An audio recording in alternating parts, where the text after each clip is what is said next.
अगर आपके पास माँ है तो इस कहानी को आखिर तक जरूर सुनना, क्योंकि एक गरीब बेटे ने अपनी माँ के लिए ऐसा क्या किया जिसे सुनकर पत्थर दिल इंसान भी रो पड़ा। एक छोटा सा गांव था जहां एक टूटी हुई झोपड़ी में रमेश अपनी बूढ़ी माँ के साथ रहता था। घर इतना गरीब था कि कई बार रात को दोनों बिना खाना खाए सो जाते थे, लेकिन रमेश की माँ हमेशा मुस्कुराकर कहती, बेटा, भूख से बड़ा कोई दुख नहीं होता, पर तेरी मेहनत एक दिन सब बदल देगी। रमेश दिन भर मजदूरी करता, कभी ईंट उठाता, कभी खेतों में काम करता। उसके हाथों में छाले पड़ चुके थे, लेकिन जब भी शाम को घर लौटता सबसे पहले अपनी माँ के पैरों को दबाता, क्योंकि उसकी माँ कई सालों से बीमार थी। एक दिन गांव के डॉक्टर ने कहा, अगर जल्दी इलाज नहीं हुआ तो तुम्हारी माँ ज़्यादा दिन नहीं बचेंगी। ये सुनते ही रमेश के पैरों तले जमीन खिसक गई। उसकी जेब में सिर्फ 20 रुपये थे और इलाज के लिए हजारों रुपये चाहिए थे। उस रात रमेश पूरी रात सो नहीं पाया। वो अपनी माँ को सोते हुए देखता रहा और मन ही मन रोता रहा। सुबह होते ही उसने फैसला कर लिया कि चाहे कुछ भी हो जाए वो अपनी माँ को बचाएगा। उसने गांव छोड़ दिया और शहर चला गया। शहर इतना बड़ा था कि वहां किसी को किसी की परवाह नहीं थी। रमेश दिन में मजदूरी करता और रात को होटल में बर्तन साफ करता। कई बार भूखा रहता, लेकिन हर महीने अपनी माँ के इलाज के लिए पैसे भेजता रहा। एक दिन काम करते समय रमेश के हाथ में गहरी चोट लग गई। खून लगातार बह रहा था। मालिक ने कहा, आज काम नहीं करेगा तो पैसे नहीं मिलेंगे। रमेश दर्द सहते हुए फिर काम करने लगा, क्योंकि उसे अपनी माँ की दवा खरीदनी थी। धीरे धीरे कई महीने बीत गए। रमेश की हालत कमजोर होती जा रही थी, लेकिन उसकी मेहनत नहीं रुकी। एक रात वो सड़क किनारे बैठकर रो रहा था। तभी एक बूढ़ा आदमी उसके पास आया। उसने पूछा, बेटा, क्यों रो रहे हो? रमेश ने अपनी पूरी कहानी सुना दी। बूढ़ा आदमी कुछ देर चुप रहा, फिर बोला, जिस बेटे के दिल में माँ के लिए इतना प्यार हो, भगवान उसे कभी खाली हाथ नहीं लौटाते। अगले दिन उस बूढ़े आदमी ने रमेश को अपनी दुकान पर काम दे दिया। रमेश पूरी ईमानदारी से काम करता रहा। उसकी मेहनत देखकर दुकान का मालिक बहुत खुश हुआ और कुछ ही सालों में रमेश उसी दुकान का मैनेजर बन गया। अब उसके पास पैसे आने लगे थे, लेकिन उसने अपने लिए कुछ नहीं खरीदा। उसका पहला सपना सिर्फ अपनी माँ का इलाज था। एक दिन रमेश अपनी माँ को शहर के बड़े अस्पताल में लेकर गया। डॉक्टर ने इलाज शुरू किया। कई महीनों तक इलाज चला और आखिरकार उसकी माँ ठीक होने लगी। जिस दिन डॉक्टर ने कहा, अब आपकी माँ खतरे से बाहर है, उस दिन रमेश फूट फूट कर रो पड़ा। उसने अपनी माँ के हाथ पकड़कर कहा, माँ, अब मैं आपको कभी दुख नहीं दूंगा। उसकी माँ की आंखों से आंसू बहने लगे। उसने कांपते हुए हाथों से बेटे के सिर पर हाथ रखा और बोली, बेटा, तू गरीब जरूर था, लेकिन आज तू दुनिया का सबसे अमीर बेटा बन गया। कुछ साल बाद रमेश ने गांव में एक बड़ा घर बनवाया, लेकिन खुद आज भी जमीन पर बैठकर अपनी माँ के साथ खाना खाता था, क्योंकि वो कभी अपने पुराने दिन नहीं भूला। गांव वाले अक्सर कहते, जिस बेटे ने अपनी माँ के लिए अपनी पूरी जिंदगी लगा दी, भगवान भी उसके आगे सिर झुकाते हैं। और सच यही है, दुनिया में सबसे बड़ा इंसान वही होता है जो अपने माँ बाप के लिए जीता है, क्योंकि पैसा फिर भी कमाया जा सकता है, लेकिन माँ दोबारा कभी नहीं मिलती। अगर आपकी माँ आपके साथ है तो कभी उनका दिल मत दुखाना, क्योंकि जिस दिन माँ चली जाती है उस दिन इंसान अंदर से पूरी तरह टूट जाता है। माँ के कदमों में ही असली जन्नत होती है। रमेश की माँ अब धीरे धीरे ठीक होने लगी थी। पूरे गांव में रमेश की चर्चा होने लगी। लोग कहते थे, इतना बड़ा बेटा हर किसी को नहीं मिलता। लेकिन रमेश के दिल में अभी भी एक डर था। उसे डर था कि कहीं फिर से उसकी माँ उससे दूर ना हो जाए, इसलिए वो हर पल अपनी माँ के साथ बिताना चाहता था। एक दिन उसकी माँ ने मुस्कुराते हुए कहा, बेटा, तूने मेरे लिए अपनी पूरी जिंदगी लगा दी, अब तू अपनी जिंदगी के बारे में भी सोच।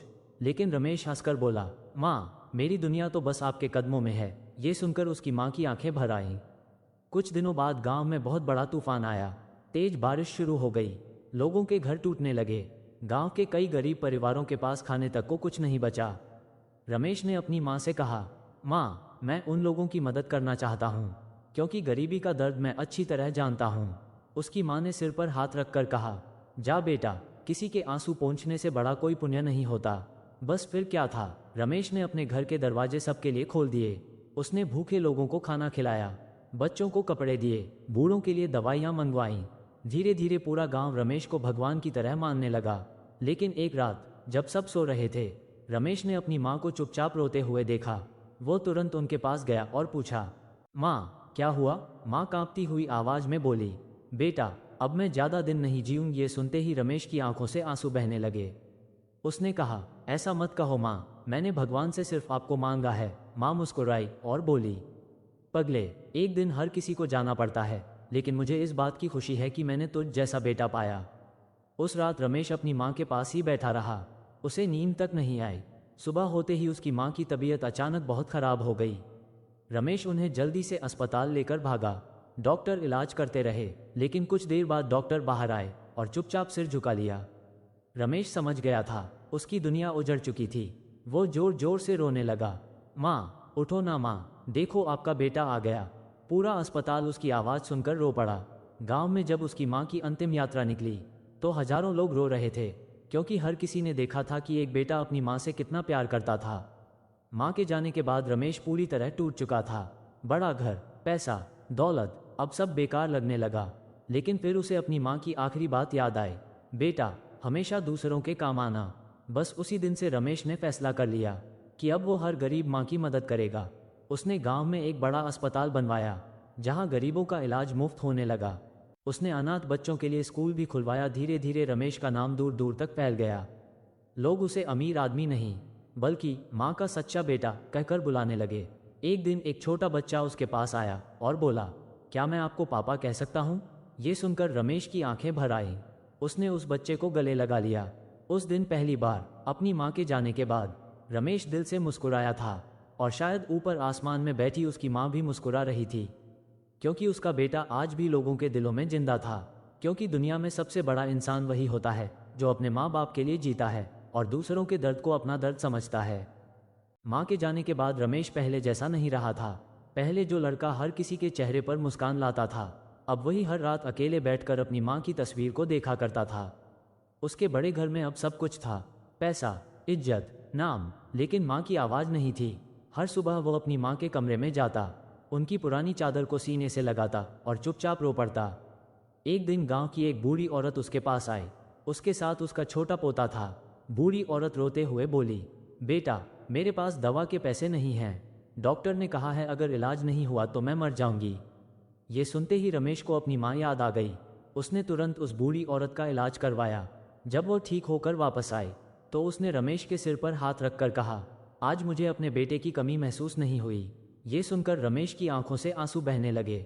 उस दिन उसे एहसास हुआ कि शायद भगवान ने उसे सिर्फ अपनी माँ की सेवा के लिए नहीं, बल्कि हर माँ की मदद करने के लिए भेजा है। धीरे धीरे रमेश ने गांव के हर गरीब घर की जिम्मेदारी उठा ली।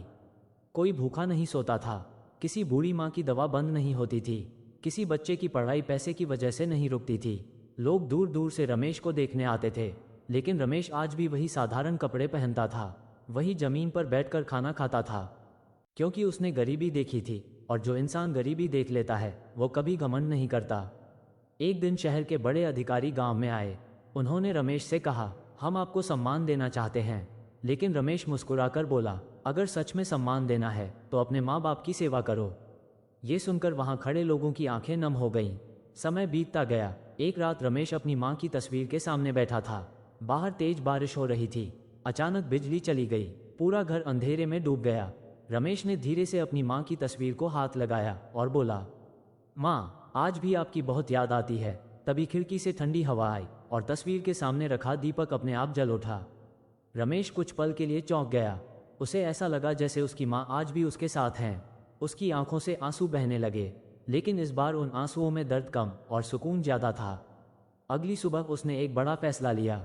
उसने अपनी सारी संपत्ति गरीबों और अनाथ बच्चों के नाम कर दी। उसने कहा, जिस माँ ने मुझे इंसान बनना सिखाया, मैं उनकी सीख को कभी खत्म नहीं होने दूंगा। धीरे धीरे रमेश की कहानी पूरे देश में फैल गई। स्कूलों में बच्चे उसकी कहानी पढ़ने लगे, लोग अपने माँ बाप की इज्जत करने लगे, और गांव के मंदिर के बाहर एक लाइन लिखी गई, जिस घर में माँ मुस्कुराती है उस घर में भगवान बसते हैं। सालों बाद जब रमेश बूढ़ा हो चुका था, वो रोज शाम को उसी पेड़ के नीचे बैठता जहाँ कभी उसकी माँ उसे बचपन में खिलाया करती थी। एक दिन उसने आसमान की तरफ देखा, हल्की मुस्कान दी और आंखें बंद कर लीं। गांव वालों ने देखा, उसके चेहरे पर आज भी वही सुकून था। शायद उसे उसकी माँ फिर से मिल गई थी। माँ सिर्फ एक शब्द नहीं होती, माँ पूरी दुनिया होती है। रमेश के जाने के बाद भी उसका गांव उसे कभी भूल नहीं पाया। हर गली, हर पेड़, हर रास्ता उसकी कहानी सुनाता था। जिस अस्पताल को उसने अपनी माँ के नाम पर बनवाया था, वहाँ आज भी गरीबों का मुफ्त इलाज होता था, और अस्पताल के दरवाजे पर बड़े अक्षरों में लिखा था, माँ से बड़ा कोई भगवान नहीं। समय धीरे धीरे आगे बढ़ता गया। एक दिन गांव में एक छोटा लड़का आया, फटे पुराने कपड़े, आंखों में डर और पेट कई दिनों से भूखा। वो अस्पताल के बाहर बैठकर रो रहा था। तभी वहां काम करने वाले एक बूढ़े डॉक्टर ने उससे पूछा, क्या हुआ बेटा? लड़के ने रोते हुए कहा, मेरी माँ बहुत बीमार है, मेरे पास इलाज के पैसे नहीं हैं। डॉक्टर की आंखें भर आईं, क्योंकि उसे सालों पहले वाला रमेश याद आ गया। उन्होंने तुरंत उस लड़के की माँ को अस्पताल में भर्ती कराया। इलाज शुरू हुआ। कुछ दिनों बाद उसकी माँ ठीक हो गई। जब वो गरीब लड़का अस्पताल के मंदिर में गया तो वहाँ दीवार पर लगी रमेश की तस्वीर को देखकर रुक गया। उसने पूछा, ये कौन है? डॉक्टर मुस्कुराए और बोले, ये वो इंसान हैं जिन्होंने अपनी माँ के लिए पूरी जिंदगी कुर्बान कर दी।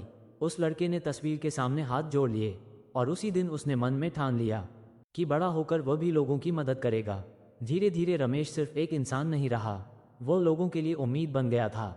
उसकी कहानी सुनकर कई बेटे अपने माँ बाप को वृद्धाश्रम से वापस घर ले आए। कई लोगों ने अपने माँ बाप के पैर छूकर माफ़ी मांगी। कई अमीर लोगों ने गरीबों की मदद शुरू कर दी। एक इंसान की अच्छाई हजारों लोगों की जिंदगी बदल रही थी। सालों बाद गांव में रमेश की याद में एक बहुत बड़ा कार्यक्रम रखा गया। पूरा गांव इकट्ठा हुआ। बच्चे हाथों में दीपक लिए खड़े थे। आसमान में हल्की बारिश हो रही थी। मंच पर गांव के सबसे बूढ़े आदमी ने कांपती आवाज में कहा, पैसा कमाने वाले बहुत देखे हैं, लेकिन माँ के लिए जीने वाला बेटा पहली बार देखा था। पूरा माहौल आंसुओं से भर गया। तभी एक छोटी बच्ची मंच पर आई और बोली, अगर रमेश अंकल आज होते तो मैं उन्हें बस इतना कहती, धन्यवाद। ये सुनकर वहाँ मौजूद हर इंसान रो पड़ा। उस रात पूरे गांव में एक भी घर ऐसा नहीं था जहाँ लोगों ने अपने माँ बाप को गले ना लगाया हो। और शायद यही रमेश की सबसे बड़ी जीत थी, क्योंकि उसने मरकर भी लोगों को इंसानियत सिखा दी थी। याद रखना, जिस दिन तुम अपने माँ बाप की कदर करना सीख जाओगे, उसी दिन जिंदगी तुम्हारी कदर करना शुरू कर देगी। जब बूढ़े पिता की आखिरी चिट्ठी बेटे के हाथ में पहुंची, तब तक बहुत देर हो चुकी थी और उस चिट्ठी में जो लिखा था उसे सुनकर पूरा गांव रो पड़ा। एक छोटा सा गांव था जहां रामप्रसाद नाम का एक बूढ़ा आदमी अकेला रहता था। उसकी पत्नी कई साल पहले दुनिया छोड़ चुकी थी और उसका इकलौता बेटा अर्जुन शहर में नौकरी करता था। रामप्रसाद ने अपनी पूरी जिंदगी खेतों में मेहनत करके बिताई थी, धूप में जलकर, बारिश में भीगकर, सिर्फ इसलिए ताकि उसका बेटा पढ़ लिख कर बड़ा आदमी बन सके। जब अर्जुन छोटा था तो रामप्रसाद खुद भूखा रह जाता, लेकिन बेटे को कभी भूखा नहीं सोने देता। वह रात रात भर खेतों में काम करता और सुबह बेटे को स्कूल छोड़ने जाता। गांव वाले अक्सर कहते, रामप्रसाद अपने बेटे के लिए जान भी दे सकता है। समय बीतता गया। अर्जुन बड़ा हो गया, पढ़ाई पूरी करके शहर चला गया। वहां उसे बड़ी नौकरी मिल गई। शुरू शुरू में वह हर हफ्ते पिता को फ़ोन करता था, लेकिन धीरे धीरे काम के बहाने बढ़ते गए और बातें कम होती गईं। रामप्रसाद हर शाम अपने घर के बाहर चारपाई पर बैठकर बेटे के फ़ोन का इंतजार करता, लेकिन कई कई दिन तक फ़ोन नहीं आता। फिर भी जब कोई पूछता, क्या तुम्हारा बेटा फ़ोन करता है, तो वो मुस्कुराकर कहता, हाँ, बहुत काम में रहता है मेरा बेटा। असल में वो अपने बेटे की कमी को छुपा रहा था। एक दिन रामप्रसाद की तबीयत बहुत ख़राब हो गई। गांव के डॉक्टर ने कहा, अब इन्हें आराम की ज़रूरत है, इनकी उम्र ज़्यादा नहीं बची। गांव वालों ने अर्जुन को खबर दी, लेकिन उसने कहा, अभी ऑफिस में बहुत ज़रूरी काम है, अगले महीने आऊँगा। ये सुनकर बूढ़े पिता की आंखें भर आईं, लेकिन उन्होंने फिर भी बेटे के खिलाफ एक शब्द नहीं कहा। उस रात रामप्रसाद ने कांपते हाथों से एक चिट्ठी लिखनी शुरू की। उस चिट्ठी में लिखा था, प्रिय बेटे अर्जुन, जब तू छोटा था तब तू रात में डरकर उठ जाता था और मैं पूरी रात तुझे सीने से लगाकर बैठा रहता था। जब तू बीमार पड़ता था तो मैं मंदिरों में जाकर भगवान से तेरी जिंदगी मांगता था। बेटा, मैंने कभी तुझसे कुछ नहीं मांगा, बस इतना चाहता था कि बुढ़ापे में तू 2 पल मेरे पास बैठ जाए। लेकिन शायद शहर की चमक में तुझे मेरा अकेलापन दिखाई नहीं दिया। कोई बात नहीं बेटा, मुझे तुझसे आज भी उतना ही प्यार है। अगर मैं इस दुनिया से चला जाऊं तो एक बात हमेशा याद रखना, माँ बाप बूढ़े जरूर हो जाते हैं, लेकिन उनका दिल आखिरी सांस तक अपने बच्चों के लिए ही धड़कता है। चिट्ठी लिखते लिखते रामप्रसाद की आंखों से आंसू गिरने लगे। उन्होंने उस चिट्ठी को अपने तकिए के नीचे रख दिया और धीरे धीरे उनकी आंखें बंद हो गईं। सुबह जब गांव वालों ने देखा तो रामप्रसाद इस दुनिया को छोड़ चुके थे। पूरा गांव रो पड़ा। उसी दिन अर्जुन भी शहर से गांव पहुंचा, लेकिन अब बहुत देर हो चुकी थी। जब उसने अपने पिता का चेहरा देखा तो उसके पैरों तले जमीन खिसक गई। वो फूट फूट कर रोने लगा, पिताजी, एक बार आंखें खोलो, मैं आ गया हूँ। लेकिन अब आवाज़ सुनने वाला कोई नहीं था। तभी गांव के एक बुजुर्ग ने अर्जुन को वो चिट्ठी दी। अर्जुन कांपते हाथों से चिट्ठी पढ़ने लगा। हर शब्द उसके दिल को चीर रहा था। उसे याद आने लगा कैसे उसके पिता उसे कंधों पर बैठाकर मेले ले जाते थे, कैसे खुद पुराने कपड़े पहनते, लेकिन उसके लिए नए कपड़े लाते थे, कैसे बारिश में भीगकर खेतों में काम करते थे। और वह बेटा जिसने अपने पिता के लिए 2 पल तक नहीं निकाले। अर्जुन जोर जोर से रोने लगा। उसने अपने पिता के पैरों में सिर रख दिया और बोला, पिताजी मुझे माफ़ कर दीजिए। वह उस दिन रो रहा था क्योंकि हर किसी को अपने माँ बाप की याद आ गई थी। उस दिन के बाद अर्जुन ने शहर की नौकरी छोड़ दी। वो गांव में रहने लगा। उसने अपने पिता के नाम से एक वृद्धाश्रम बनवाया जहां कोई भी बूढ़ा इंसान अकेला महसूस ना करे। वो रोज वहां जाकर बुजुर्गों के साथ बैठता। गांव में उस रात अजीब सी खामोशी थी। हल्की बारिश हो रही थी और मंदिर की घंटियों की आवाज़ दूर तक सुनाई दे रही थी। रामप्रसाद की तस्वीर के सामने पूरा गांव खड़ा था। उनका बेटा कांपते हाथों से आखिरी बार अपने पिता की चिट्ठी पढ़ रहा था। हर शब्द लोगों के दिल को तोड़ रहा था। बेटा, अगर कभी मैं इस दुनिया में ना रहूं तो बस इतना याद रखना, जिस दिन तुम अपने माँ बाप की कदर करोगे उसी दिन भगवान तुम्हारी कदर करेगा। इतना पढ़ते ही बेटे की आवाज़ भर्रा गई। उसकी आंखों से आंसू लगातार गिर रहे थे। वो जमीन पर बैठ गया और जोर जोर से रोने लगा। पिताजी, काश मैंने आपके साथ थोड़ा और समय बिताया होता। पूरा गांव रो पड़ा क्योंकि हर किसी को अपने बूढ़े माँ बाप की याद आ गई थी। तभी अचानक तेज हवा चलने लगी। मंदिर के सामने रखा दीपक अपने आप और तेज जलने लगा। लोग एक दूसरे को देखने लगे। ऐसा लग रहा था जैसे रामप्रसाद आज भी वहीं मौजूद हों। उनका बेटा धीरे धीरे उठा।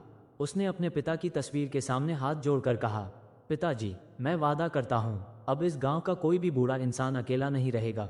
अगले ही दिन उसने अपने पिता के नाम पर रामप्रसाद सेवा आश्रम बनवाने का काम शुरू कर दिया, जहां हर बूढ़े माँ बाप को अपने बच्चों जैसा प्यार मिलने लगा। समय बीतता गया, लेकिन रामप्रसाद की आखिरी चिट्ठी लोगों के दिलों में हमेशा जिंदा रही। माएँ अपने बच्चों को वो चिट्ठी सुनाने लगी। बेटे अपने पिता के पैर छूकर माफ़ी मांगने लगे और कई सूने घरों में फिर से खुशियां लौट आईं। एक दिन गांव के स्कूल में बच्चों से पूछा गया, दुनिया का सबसे बड़ा भगवान कौन है? तभी एक छोटा बच्चा खड़ा हुआ।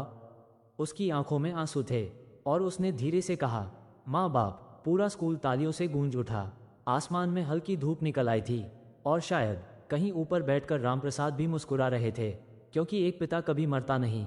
वो हमेशा अपने बच्चों की यादों में जिंदा रहता है। जो अपने माँ बाप की इज्जत करता है, दुनिया भी उसकी इज्जत करती है। अगर आप भी अपने माता पिता से प्यार करते हो तो वीडियो को लाइक करो, अपने दोस्तों के साथ शेयर करो, चैनल को सब्सक्राइब करो और कमेंट में लिखो, माँ बाप भगवान हैं।